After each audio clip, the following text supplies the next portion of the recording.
It turns out the first thing you need if you're going to do music recognition is music. Lots of music. And we didn't have any music. And not only that, but at that time, there were no digital databases of music. There was no iTunes. There was no Spotify. There were no digital databases of music. There were CDs. But we didn't own the CDs either. So what are we going to do? I mean, here we are, this little startup. I mean, what are we going to do? Buy all the CDs?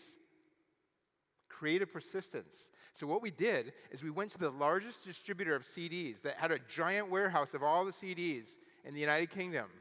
And I remember sitting across the table from the executives with their grizzly beards. And I said to them, you know, the world is changing. The world is going to digital. Wouldn't it be great to have a digital copy of all that music? We can build it for you for free. And without exchanging a single dollar, we had a partnership where we co-located 30 18-year-olds at the site of their warehouse.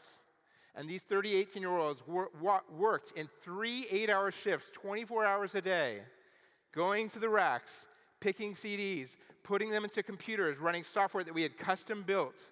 And then we removed all the fingerprints of all the music. And then they had to type the name of every song, every album title, and every artist into this database that we created from scratch, all over a 9-month period in order to get to launch. Creative persistence, right? Not a single dollar spent on those CDs. And then the other thing I didn't realize, and I thought, I'm going to build a music recognition company. But I didn't really think, hold on, that means you're actually building a search engine. We're searching music. And you couldn't just go and get a search engine. There was no Amazon Web Services.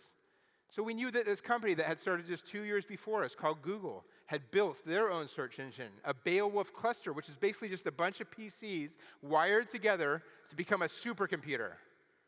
And so we built the same thing from scratch, including both the hardware and the custom software that turns a bunch of PCs into a search engine. Now, I think I know what you're thinking. You're thinking Google became a much more successful company than Shazam, right? But whose search engine looks better?